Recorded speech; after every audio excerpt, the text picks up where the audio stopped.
गांव के बाहर एक बहुत पुराना और घना जंगल था।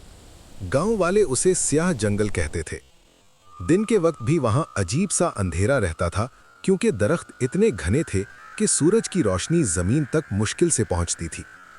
बूढ़े लोग कहते थे कि कई साल पहले इस जंगल में एक अजीब वाकया हुआ था। उसके बाद से जो भी रात के वक्त जंगल में गया वो कभी वापस नहीं आया।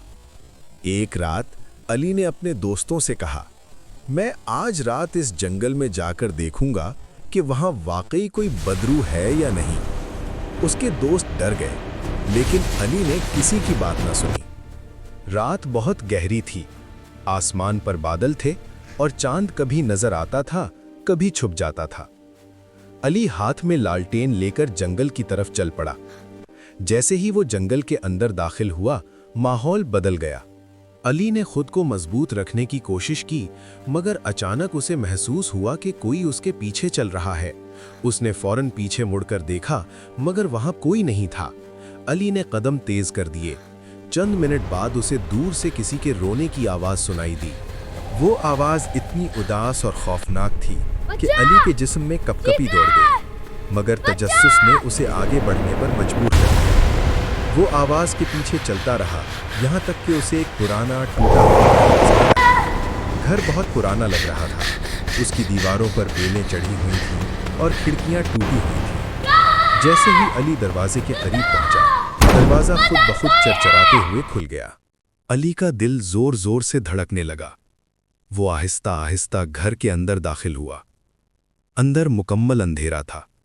लालटेन की रोशनी दीवारों पर अजीब और खौफनाक साए बना रही थी। अचानक दरवाजा जोर से बंद हो गया। उसी लम्हे कमरे के एक कोने में धुंध जमा होने लगी। धुंध आहिस्ता आहिस्ता एक इंसानी शक्ल बनाने लगी। चंद लम्हों बाद एक खौफनाक साया सामने खड़ा था। उसकी आंखें सुर्ख अंगारों की तरह चमक रही थीं। साया आहिस्ता आहिस्ता अली की तरफ बढ़ा और एक भारी आवाज में बोला, तुम यहां क्यों आए हो? अगली सुबह गांव वालों को जंगल के किनारे सिर्फ अली की टोपी मिली। अली हमेशा के लिए गायब हो चुका था।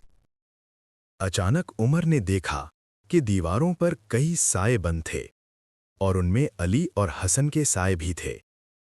उमर को समझ आ गया कि बदरूह लोगों की रूहें कैद कर लेती है।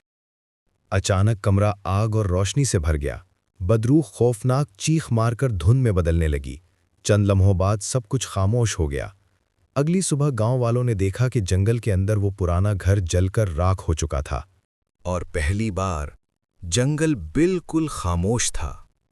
लेकिन कुछ लोग कहते हैं कि बहुत गहरी रात में अब भी कभी-कभी जंगल से एक धीमी हंसी सुनाई देती है। शायद वो बदरूह मुकम्मल तौर पर खत्म नहीं हुई। मजीद इस तरह खौफनाक कहानियों के लिए हमारा चैनल द गोस्ट जरूर सब्सक्राइब करें।